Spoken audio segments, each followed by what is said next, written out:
Hiya, hiya, hiya. I need to put on my earrings. I feel like wearing them tonight. Good evening. I'm gonna wipe the camera because it looks so blurry. It looks so blurry. How are y'all tonight? Good morning. Good evening. I don't know if that made it any better. Hold on. Okay, I think that made it a little better. All right. Good evening. Good morning. Whatever your time zone is. I pray that you all had a great day. I pray that your day was spectacular. I pray that your family is well. I pray that y'all already know, I pray that you smiled today. I pray that you laughed today. I pray that you received some amazing news. Um, I pray and I know I actually declare that all things are working together for your good because you love the Lord and you have been called according to his purpose. Thank you for joining me. Happy Wednesday. It is wonderful, y'all. I'm so grateful. Let me tell y'all who I am while I'm sitting here talking before I start telling y'all about my day. So, I had to think about had to think about what I was gonna say. But good evening, everybody. My name is Dr. JaNee Mobley. I'm affectionately known as Dr. JaNee, and I help women who desire to make money from their idea all while they're working their full-time jobs. So, what separates me from everybody else in the marketplace? Well, one, I'm me, and nobody can be as amazing, fly, transparent, vulnerable, great than me, as me, right? And also, what separates me is that I'm really focused on building the woman while she's building her business. That's a main thing because I understand that if a woman or the individual is broken, the foundation of the business will be broken. And I'm doing a study on foundations, and y'all, oh my gosh, when God like allows me to share it, it's gonna be really good. So yeah, so that's what separates me from everybody in the marketplace. I'm me, and I'm gonna be me, and I love me some me. And my goal is to teach my clients, if that's what they are struggling with, to love themselves. Okay. So let's just get into it. So today, first of all, October 14th, I am hosting the Know Your Worth conference. The link is in the description. So head on over to the description, click the link to learn more and register. The conference is going to be amazing, and it's not going to be just one of them conferences where you're just going to be sitting and looking at whoever presenting. You're going to be implementing, you're going to be working, you're going to be working on that idea, that business that you talked about years ago that you stopped on, the book that you needed to write. We're going to make sure that you implement, because it's all about implementation. The Know Your Worth conference is where the belief, the faith meets the work. So the two go hand in hand, or finger in finger, but it's hand in hand, whatever. But the two go together. So you need belief and you also need work. Faith without works is dead. Meaning that faith with work causes things to live. Faith with your work causes your ideas to live. Faith with your work causes your business to live. Faith with work causes your money to live. Faith with work causes your health to live. Faith with work causes your relationships to live. Okay? So tonight we're going to talk about what keeps me going when I don't feel like it. And I'm going to tell y'all why this topic came, like literally why this topic literally came to me. God gave me this topic like a few seconds ago. To be honest, I didn't feel like going live. Like, I just didn't feel like it. What I wanted to do was just literally continue in my PJs and get in the bed. But I said, you know what? I said I was going to go live, so this is what I have to do. And I said, you know what? I'm going to share what keeps me going in building my business, what keeps me going in my idea, what pushes me what really really gets me going even when I don't feel like it, because I understand if I've dealt with it and sometimes I don't feel like it. Of course there are people out there who just don't feel like it. Like you get to places that you just don't feel like it, and granted sometimes you do need to take a rest. Let's just put that input in there. Sometimes there is a time to rest. Sometimes there is a time to do nothing. But when it's time to work, you got to work. So you're looking at somebody who still works a full-time job. You're looking at a woman who is a wife. I am a mother, and I also support my husband and help him with his business as well. So you're looking at somebody that has quite a bit of responsibility. So one thing that I'll say about me is I've learned to take time to just stop and do nothing. Even with children in the house, I have to make time to just do nothing. And sometimes, just as a sidebar, I make them wait on a lot of stuff. I make them wait because I don't want them to be thinking I'm just going to be jumping up doing what they want me to do when they want me to do it. Like, because I understand if I start them with that, they're going to think I'm going to continue with that. No, no, no, no, no. So today, before I get into it, so my day was great. I'm gonna tell y'all some good news because I be telling y'all. I pray that you had a good day. I pray that your day was fantastic. I pray that you received some good news. So today, I had my radio interview on WZBN 105.5, a local radio show here in Albany, Georgia. And it went phenomenal. Y'all, I love doing radio interviews. Love, love, love, love doing radio interviews. And I talked with him about women knowing their worth, and it was just absolutely phenomenal. Phenomenal. That's my good news today. It was absolutely phenomenal. Y'all will probably, I'll do a short on it and post it on YouTube. But it went very well. I'm so grateful for the opportunity. And I have I'm planning some more things. So God is good. And we're going to get into the topic. So tonight we're going to talk about what are some things that keeps me going even when I don't feel like it. You may be, and again, if you're anything like me, and of course my clients, they work full-time jobs while they are building their businesses. So sometimes after you don't work maybe 8 to 12 hours a day, coming home and working again on your business seems like a daunting thing, especially when you have a whole family that you have to support, that you have to see after.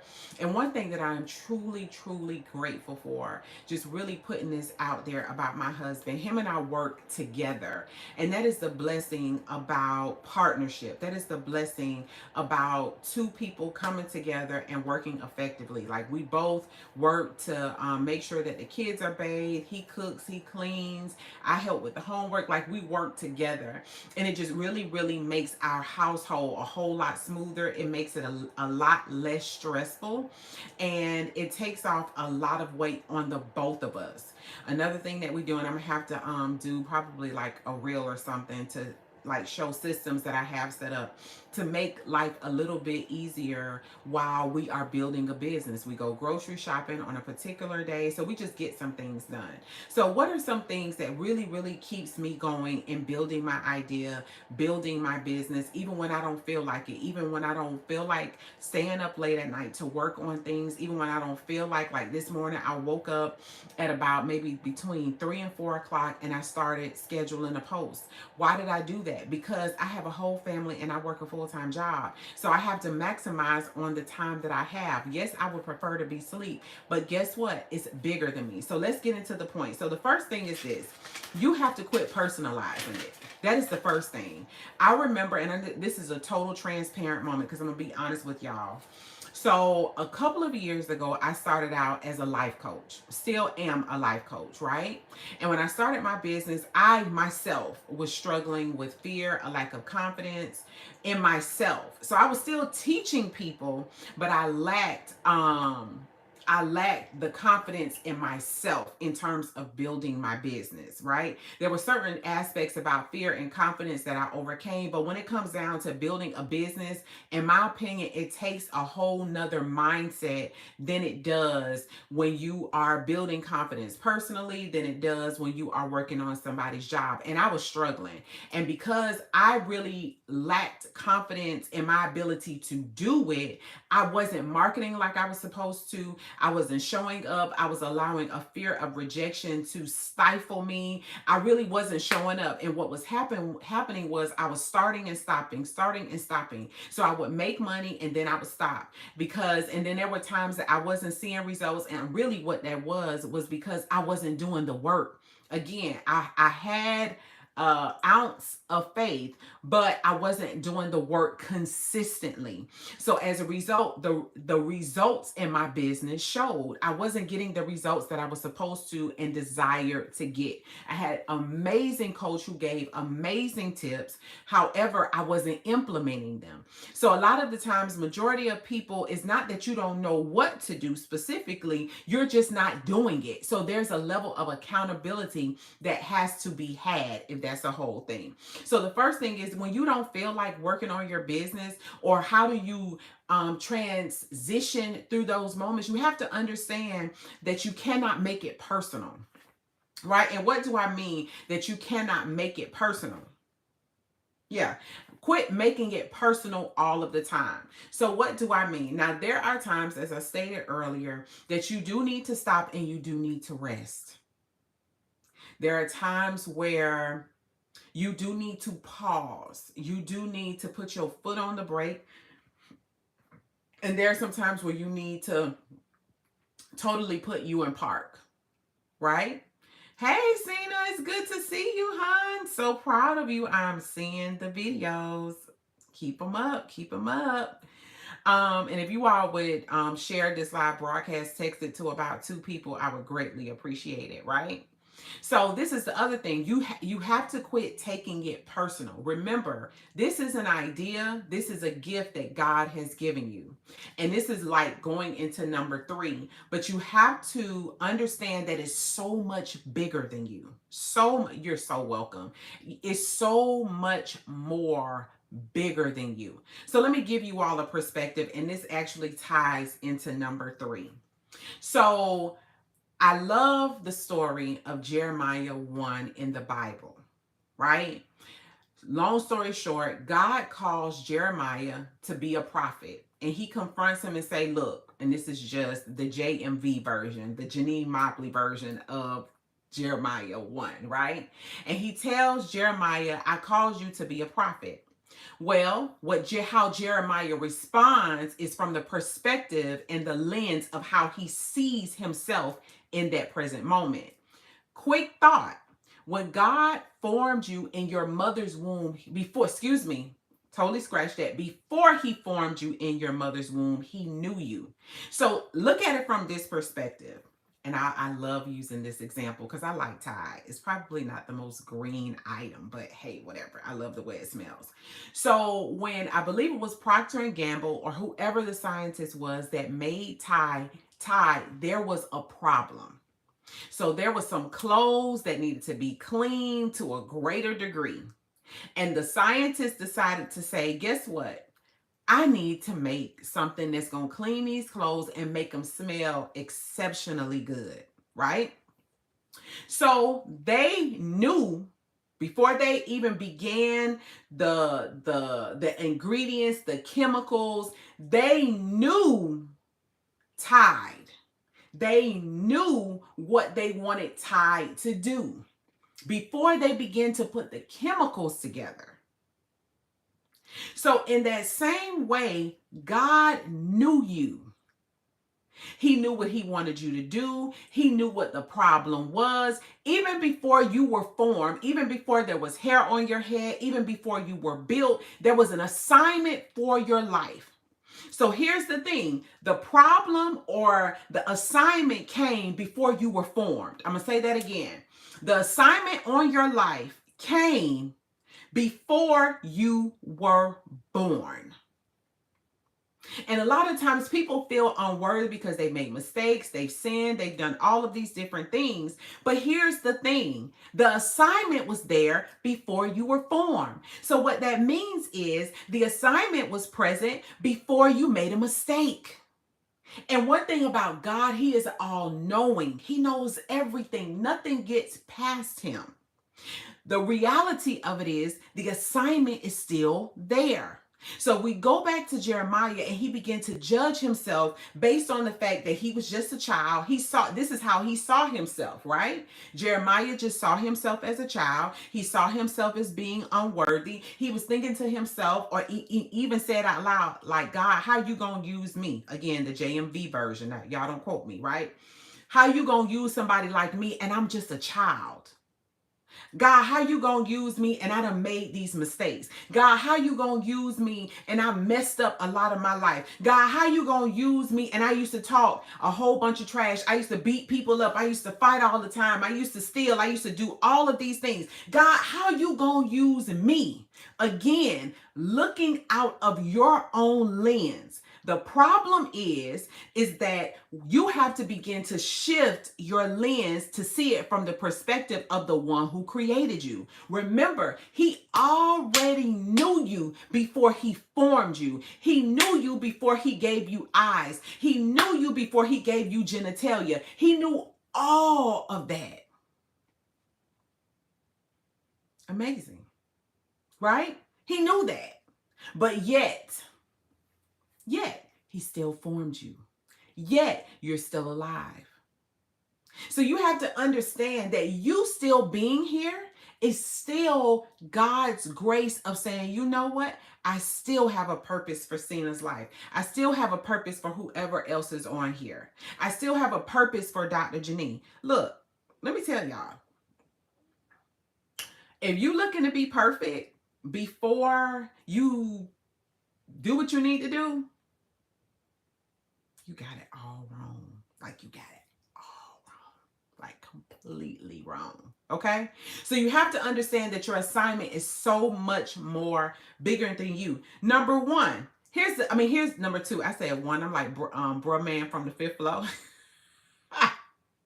Anybody used to watch Martin? Y'all have to know me. I'm like good and goofy. I love being goofy. Bro man, but literally, tip number two. Tip number two, okay, is me being goofy. I got like good and off track. Y'all forgive me. But thank you, Cena, for laughing with me, because that's just me, right? Okay, number two is I refuse to be a hypocrite, especially to our children. What do I mean by that? As a parent, your desire is for your children to excel. As a parent, one of the things that you do is you push your kids, or you should be. You push your kids to do well in life. You push your kids to be successful. You push your kids to do well in school. You push your kids to understand. You push your kids in all of these areas. But let me tell y'all the conviction that I had. I was sitting there listening to myself, correcting our children, encouraging our son, pushing him to do his best.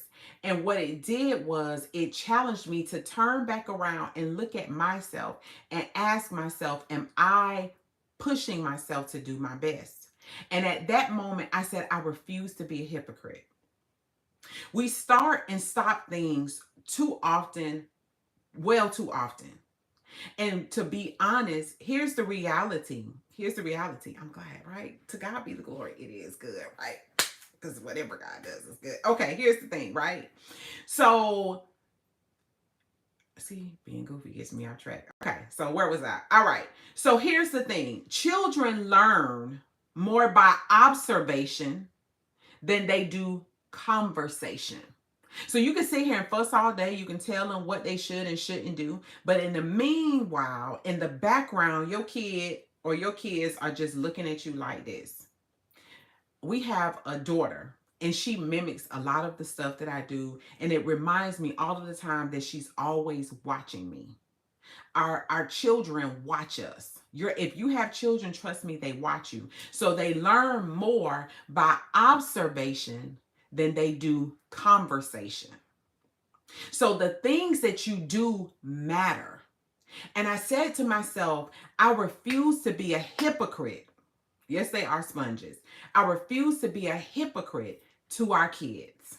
How dare I push them to be their best if I'm not performing at my best in my business? How dare I tell them not to give up on their work if I have or am giving up on pursuing the purpose and the gift that God has given me? How dare I tell them to push through when I'm not pushing through in my own business and in my idea? That makes me a hypocrite. And guess what?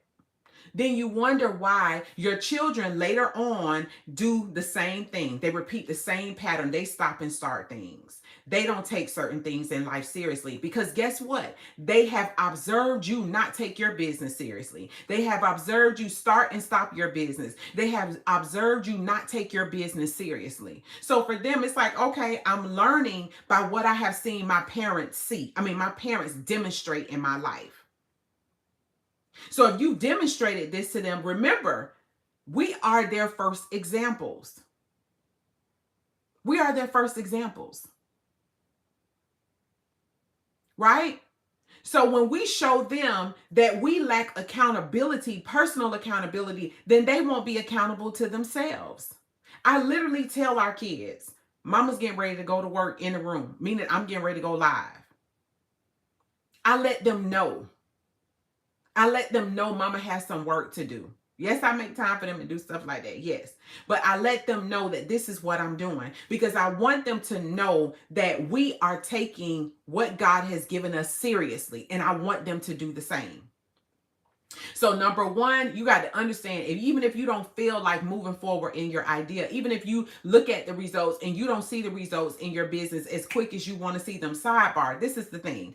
Think about this. And this is how I had to think about not seeing the results that I want to see. And let me tell y'all, don't get discouraged if you get on the internet and people say, oh, I'm going to show you how to make $10,000 in 10 days. Okay, let me give y'all a background perspective. A lot of the times, the people who make that kind of money have already position themselves to make that kind of money. They may have had previous experiences. They may have had former businesses. So they have the foundation, right? They have the foundation to get the success. Never compare yourself to what everybody else is doing out there because it will kill your confidence every single time. It'll kill your confidence every single time. So never compare yourself to anybody else. Okay? So number one, understand that the gift that God has given you is so much bigger than you. Number two, also understand this, and I had to look at my notes. Refuse to be a hypocrite to your children. If this is the idea that you know that God has given you, and you're going to make money from it, then doggone it, do it and stick to it. Refuse to give up until you get it right. Period. Regardless of what it looks like, regardless of what it sounds like, regardless of what the effects are, make sure you stay focused on it. Because remember, if you are a parent, they looking at you. They looking to see what you are and you aren't doing. And some kids, they'll bring that crap right back on up and tell you, basically, you are a hypocrite. Okay? So last thing, I had this epiphany. I was studying the book of Acts last week and still studying it. And I got to a section, I was telling my husband about it today. I got to a section and God just gave me a revelation. And we know that our lives are supposed to produce fruit, right? We know that our lives are supposed to produce fruit. But the gates of hell shall not prevail. And no weapon formed against me shall prosper. And every tongue that riseth up against me in judgment, I shall condemn it. So every distractive spirit that is trying to come against everything that God is trying to get me to do on tonight, it shall not prosper. It shall not prosper in Jesus' name. So I realized this, that our lives are supposed to produce fruit, period. So a couple of weeks ago, I attended a mastermind and it was life-changing. And I literally said to myself, because it was literally titled More Millions Mastermind. And it was an encounter that I will never forget. And I got back and I said to myself, I had literally had a conversation with God after I was studying. It was something that the apostles in the book of Acts did, that the effect, and I have to remember the story, but there was an effect, right? So because these people saw an effect of what God did, there was a production, right? So I realized that our lives are supposed to produce fruit. So if you are going to church, if you are your life is supposed to produce the fruit of what it is that you're studying. If you're going to school for something, your life is supposed to produce fruit that you are going to school for whatever that topic is. Whatever that topic is, right? If you are surrounding yourself with people who ain't doing nothing with their lives, your life is going to produce the fruit of what you surround yourself with. If you are surrounding yourself with opportunities, your life is supposed to produce fruit, right? So one of the things that I understand is that my life will and shall produce the fruit, the effects of what God said concerning me. That is literally my mindset. Literally. So I told myself after I left More Millions, I said, God, and this is just any area of my life. Like, I have a dear friend who is doing amazing things in her industry. She's an amazing entrepreneur. And after being, and here's the thing, her and I have lunch, I think it's like once a month or once every other month, right? After our time together, because of the scripture tells us iron sharpens iron. So after being in her presence, after us sharpening each other, my life produces fruit. One of the areas that she's very, very strong in is she has a great work ethic. Like, she is very, very disciplined about working on her business. So as a result of being around her, she pushes me, right? So the effect was, because I encountered somebody who lives a life of discipline, then it made me awaken to the fact that not just that I need to be more disciplined, but it made me more disciplined. So you have to understand this, that your life won't be a waste, right? And here's the thing, you have to go back to the fact that God knew you. It actually did. It really, really did. And this is why it is so, so important who you connect yourself to. Y'all remember this. I don't care if you don't know, hear anything else that I say on tonight. Understand that who you are connected to matters. So I want you to see this interlocking, right? This is a physical example of who you're in relationship with, whether it's business-wise, whether it's spousalship, whether it's friendship. And these are people and experiences that you are very, very close with. The people that you are connected to have a result or have an effect on the fruit that you produce.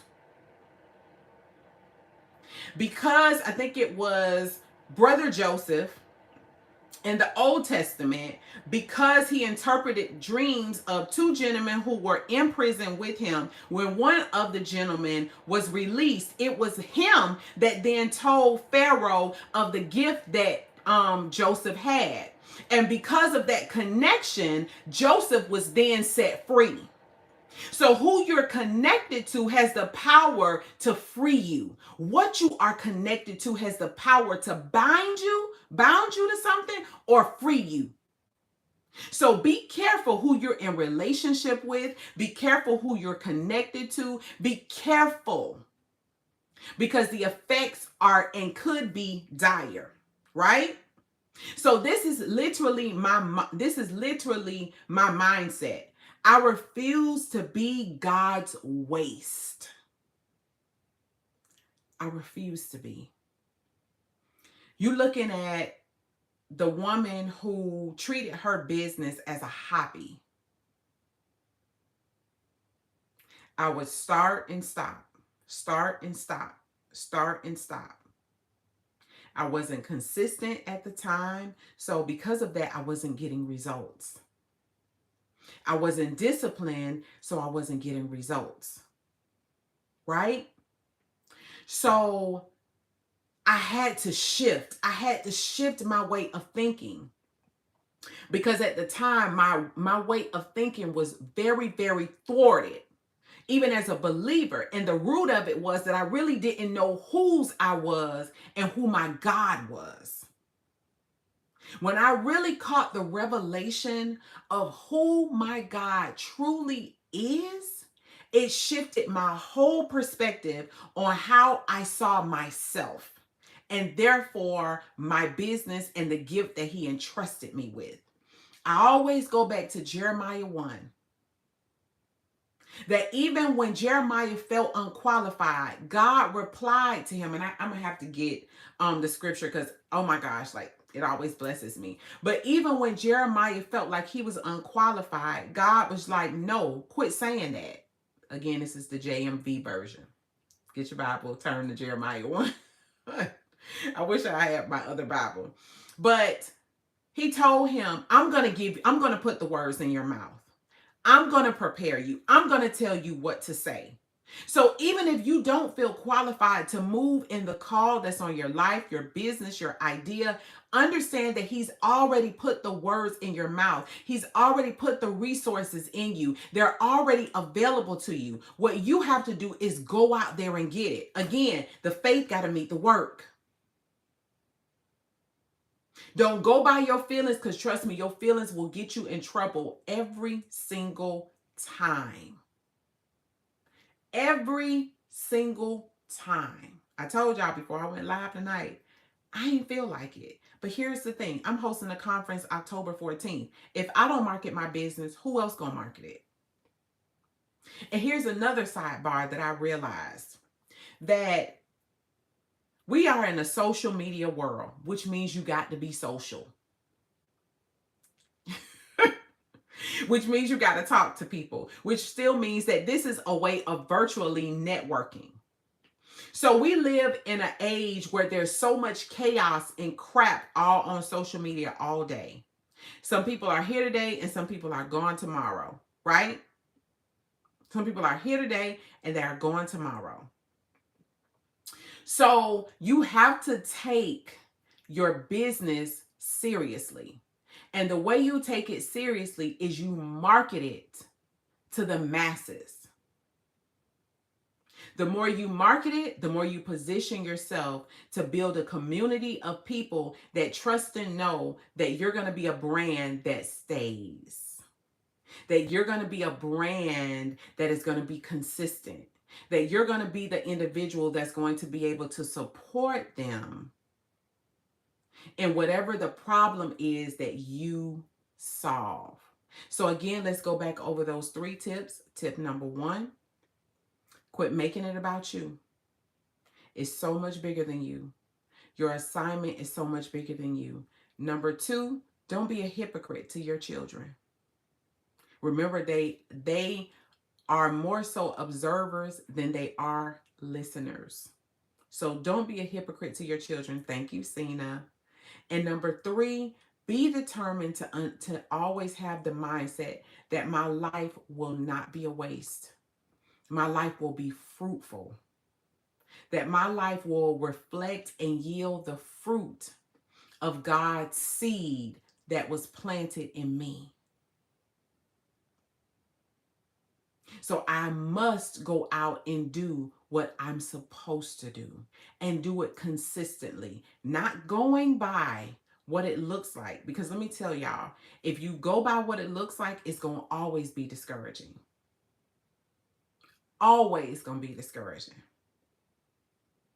So I hope that helped y'all. If it did, leave a positive comment. If you haven't already, subscribe to my channel.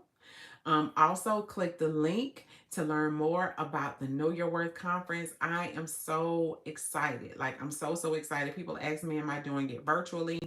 But I'm not, because it's something about being in the midst of it. It's something about being in the room. So if you have an idea and you want to make money from that idea, make sure you click the link in the description and join me. Even if you just want to learn more, just make sure you click the link in the description. I appreciate you all. And as always, know your worth. Good night, y'all. Bye.